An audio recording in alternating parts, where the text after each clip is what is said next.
ay wala sa kanya. Paglaban ka sa utos, sinungaling ang namunin ka. Ako is sa kanya. Salamat naman.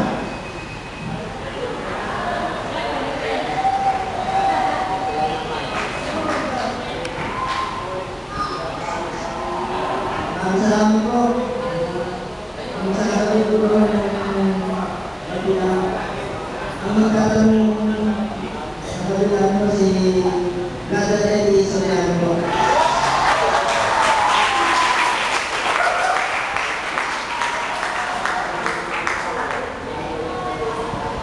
Ako po, Mr. Moderator, ang aking unang tanong kapatid na Elmer. Sabi mo, umamig kayo sa pananampalatayang Israel.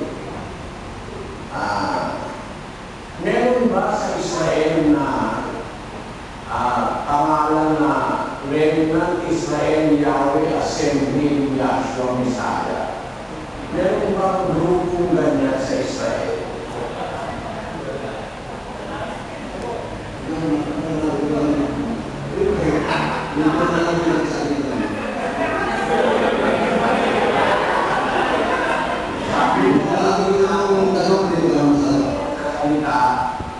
Ay umangin kayo sa pananampalataya galing sa Israel.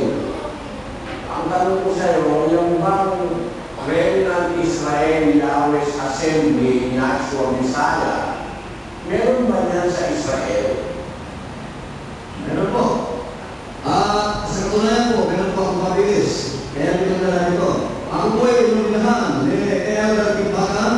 For the second time, ay kay Elder Bruce Ronel, Elder Jerry Himilan, sila po yung mga hudo o mas sa kita. Ako po ay isa sa katunayan. May kasama kayo sa Israel? Oo, meron po. Maraming tao sa pananampalataya sa ngayon. May Messianic movement, may tinatawag itong Secret Believer movement, may tinatawag itong Judaism, or Sabbath keeper, mag-isang nila. Iisa po ang aming pinalaban at aming ngayon na namin. Ibalik ang katotohanan. Pwede ba kapatid sa ibang pagkakataon kung sakali ay ipakita mo sa amin yung papel na sinasabi mo na kayo ay binigyan ng karapatan ng mga taga-Israel? Unang-una, gusto ko na kung itanong mo sa akin, ano yung British activity mo na kasi yun ang aking dinahil. Yun yung sa sinabi mo, may karapatan akong magtanong. Lahat ng sinabi mo, huwag kang magsasalita ng isang bagay na hindi mo gusto itanong ko sa iyo. Kaya ako sinasabi lang dahil yan ang umpisa mo eh. Yan ang umpisa mo. Sa nagbigay ka pa ng halimbawa, yung mga Pilipinong Islam o mga Muslim, hindi naman mga Arabo yan. Diba? Nakatandaan ng mga audience kanina, diyan ang umpisa. Kaya diyan ako nag-uumpisa magtanong. Ngayon, sa konfirmasyon mo, meron tayong kasamahan taga-Israel. Yun lang naman ang gusto kong malaman eh. Kung ikaw ay ang pananampalataya kung nag-umpisa rin sa Pilipinas o nag-umpisa ka talaga sa Israel. Yan po ang una kong tanong sa iyo. Ngayon, ang ikalawang tanong ko ganito. Sabi mo, may ilang mga utos ng Diyos na na-remodel. Sabi mo kanina, ano yung ilang na na-remodel na sinasabi mo? Okay, salamat. Maraming sa tanong yung nagasunan. Sa nung hindi pa, dati, yung mula kay Alternativa, pag nagtatay sila ng lupa, dahil sa sila nagkamali, nagkapatay sila ng lupa. Sa pag-ulipan, dumating ang yung pinagpinyahan ni Johanos, ang tawag sa English Sacrificial Offering. Herod is symbol of organization. Pag-ibasa natin tayo, ito lang. Herod is symbol of organization. Ito lang, kaya pagpasok niya sa sanglibutan ay sinabi, hain at handog ay hindi mo ibig. Ngunit isang katawan ang sa aking inihanda mo. Sa mga handog na sunugin at mga hain patungkol sa kasalanan ay hindi ka nalot. Ito po yung tungkol sa sakripisyo ko din na dumating na gawin na kinagawa ng mga handog. Pag nagkasala ka noon, malaki-laki, baka, kalabaw, kaya kambing o upa. Pero kawawa kayo mahirap eh. Kung wala kang hasyenda. Kaya nakakita na sumuli ko wala na mga. Yang handog na yan na susunugin patungo sa kasalanan, utos yan kay Eva kay Adan. Hindi na kay Eva na lang. Sa lahat po. Sa Israel. Pero nag-umpisa yan kay Eva kay Adan. Sabi mo. Yung magkaharap na lupa. Saan mo mababasa na sinabi kay Eva kay Adan na maghandog ng mga hayop na susunugin?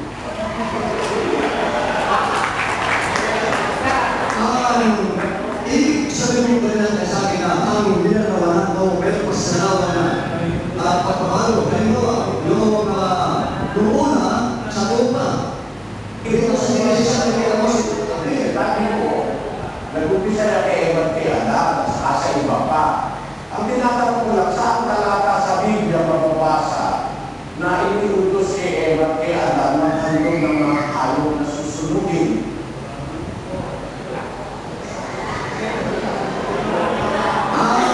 Sa ay tungkol sa pagkakilong meron na naman sa you are under cross-examination. Sagutin mo lang yung tanong ko, sana mamagitan ng ating moderator. Kasi ikaw ang may sabi, hindi naman ako na yan utos kay Eva kay Adan at sa iba pa. Tinatanong ko lang naman sa iyo yung talata. Madali naman ako kausap Meron bang talata sa Biblia na nagsabi ang Diyos kay Eva kay Adan na maghandog sila ng mga hayop na susunugin? ito hindi na huli at Diyos sila maghandog yung lupa. Naandun pa rin yung panalaman na Yahshua. Ganito, kung sabi mo sila nag-ahandog, saan talata sa Biblia mababasa mo si Eva kay Adan nag-ahandog ng lupa? Hindi sa suwadong, bagaman binibig ko yan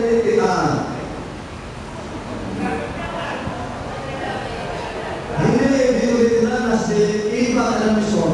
Dito nakita sa Genesis mismo, sa kanang Genesis. Sa 4, 1 hanggang 5. Totoo, yung nasa 4.1 ng sete ng Genesis, ang naghahandog dyan si Abel at saka si Cain, hindi naman si Eva si Adan. Oo. Di ba alam ka sa Adan? Ang naghahandog si Cain at saka si Abel, hindi si Eva si Adan. Ganon. Kung sinusunod lang na ito'y under sa ubay sa program din, nakita sa program, alam niya rin, hindi naman sumay si Abel sa utos Pero si Cain sumumay sa utos. Alam siya na, lupa. Pero ba si Cain ba sumumay sa utos, kapatid? Ha? Si Cain ba sumumay sa utos? Nagkasana sa utos, pumatay siya. Kaya, di ba siya anak ni Eva ni Adan, bakit siya sumumay sa utos? Kaya ang punto ko sa'yo, hindi mo ginagawa ng anak, yun ang ginagawa ng magulang. Hindi gano'n. Kung tayo mga hasna, lalagyan natin mo. Ganun pa nga naintindihan ko na ang punto mo. Pero gano'n sa susunod ka doon. Sino ba ang nag-utos sa kanila na maghandog ng aking susunugin? Sino nag-utos? Kay Cain at saka kay Abel na maghandog sila ng mga hain. Sino ba nag-utos sa kanila? Alam niyo, kapatid, kung naalala mo yung sinabi sa akin doon sa Nagbulas, di ba? Siya ba nagbigay na inigaw yun yung inilutusan? Kayo yung sinit, hindi ba ikaw bang maliwanag na sa kanila? Sabi mo kasi, utos yun yung pagbibig o paghahain ng mga tupa. Sabi mo nga, na-remodel dahil dumating na yung anino, yung pinanggagalingan ng anino, di ba? Sabi mo kanina. Di ba sabi mo utos yun? Sino nag-utos nun? Sabi mo kasi utos Ikaw ang may sabi, hindi ako. Sabi mo, utos yun, kaya lang na-remodel. At alam ko sa'yo, sino nag-utos no paghahain ng mga tupa o ng mga hayop. Ang hinihintay ko sa yung tinanong sa akin na gusto kami, pinasakay ko sa pagsasabi ng turuan ang itatanong ko sa'yo. Mamaya hindi kita tuturuan ang itatanong ko sa akin. Ang tanong ko sa'yo, sabi mo kasi, utos yun, ang nili-model lang. Ang tanong ko sa'yo, sino ba nag-utos nun? Nung naghandog ng mga hayop. Sino nag-utos nun? Sino din naman yung tanong ko eh? Pwede ko sa mga sarili ko sa Biblia, lahat ko yan na utos na makikita sa Biblia, kaya yun sa Diyos. Ayaw. Wala pa ng Diyos yan. Kung yan ay utos ng Diyos, sabi mo ang Diyos ay hindi nagbabago. Bakit ang sabi mo kanina, i-remodel yan? Bayan sa utos, isinulat sa bato. Sa bato, remodel. Nilagay sa puso isipan. Di ba nagkaroon ng mga lumabit, pero nalipat naman yung utos mula sa bato patungo sa puso sa Nakita, kung sa sinasabi mo. Sabi mo kasi, utos yan ng Diyos. Eh sabi mo, ang Diyos hindi nagbabago, ba't naman i-remodel yung utos niya? Di ba sabi ko sa'yo, ibinagawin ko sa'yo yun eh. Maglagay ka ng tagbiran para sa napakalan ng tao. Kung ang mahalaga sa'yo, kaligtasan natin, sagutin mo ako ng tapat. Sabi mo, utos yan ng Diyos. Sabi mo rin, ang Diyos na hindi nagbabago. Eh dapat hindi rin nagbabago yung kanyang utos. Yun ang utosin mo eh. Yun nga ang tema natin eh. Sabi mo, walang pagbabago na ganap. Eh ikaw na rin natin sabi, hindi mo din ng Diyos. Meron naman walang pagbabago, tapos hindi mo din. Yun ang tinatanong ko sa'yo ngayon, anong katwiran mo ron? walang naganap na naalis. Yung pagkakasulat na i-transfer mula sa bato patungo sa puso, pero yung nilalaman. Wala na ko siya sabi mula sa bato, kung may sabi nun, ang tinatanong ko sa'yo, yung paghahandog, sabi mo, utos ng Diyos yun, yung paghahandog ng hayop. Eh ngayon, hindi na, dahil sabi mo, kawawa naman yung mahihirap, kaya naman kailangan ng tupa. Sabi mo, makakita eh, di ba? Kaya nga tinatanong ko sa'yo, ano katwiran ng Diyos mo ron? Kasi hindi ng Diyos ko eh. Ano katwiran ng Diyos mo? Sabi mo kanina, walang pagbabago ang Diyos. Eh, ba't ngayon eh, inalis siya yung utos ng paghahandog dahil kawawa naman yung mahihirap. Yun ang tinatanong ko sa'yo, ano katwiran ron? Wala naman naalis na utos eh. Bada sila mo. Yung pinaglalaan namin. Asa mo mababasa na yung paghahandog ni model? Wala lang yung may ito. Ngayon kami ng sampo. Yung remodel mula sa utos, sa bato, hindi pa sa puso sa nagkakamuntipan. Ganun yun ang pag-isla. Hebrew, iba sa Hebrew. Hebrew also. Hebrew also, lahat ng Diyos. Ito sabi, ang pagpusan sa Hebrew. Hindi ayon sa tipan, aking ipinatipag-tipan sa mga magulang. Nang araw na siya aking naanan sa kamay. Upang siya iyain sa ko ang nabit. Ang tinatanong ko yung tungkol doon sa hayop na yung iyahandog. Doon pa lang naman ako, mamaya tayo pumunta dyan, yung oras pa na kami. Ang tanong ko, saan na yung hayop na iyahandog? Utos ng Diyos yun, pero i-remodel niya. Saan yun? Hello? Okay. Ikaw magkasalaman yung pagsagot sila sila. Pero ka pumasok ng tanong. Ang tanong mo ay tungkol sa paghahandog tungkol sa lupa. Yun ay pagsasalaman ko lamang tungkol sa kausahan. Yung na meron yung pinagdalagan yung utos mismo yung eksakto utos tungkol kung hindi ko lang pagbabago. Yung kung hindi na namin. Walang pagbabago yung hinalaman.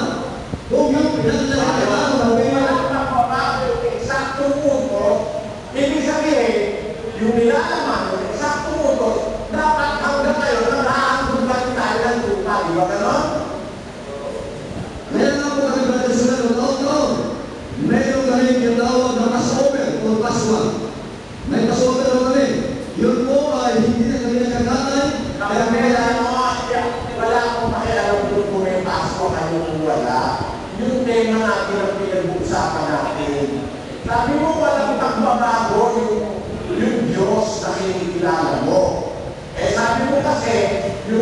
utos na pag-aandun ng mga tropa, utos ng Diyos yun. Eh bakit ngayon hindi na? Sabi mo nga yung mahihirap, hindi makakapag-aandun. May pagpapago ba o wala? Noong pinagdala niya, gusto niya, dumating ako siya, pero Kristo, sa pagkakagawa sa naman isang kanilo, na mabuting bagay na dating, hindi ang tunay na lawan ng mabalay. Hindi ang tunay na lawan ng buhay, naroon na sa ito.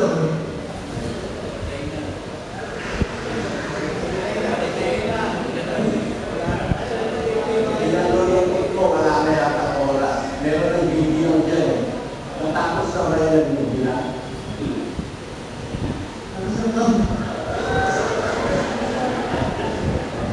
Sunod naman po si Brother Enzo Llano Lugo.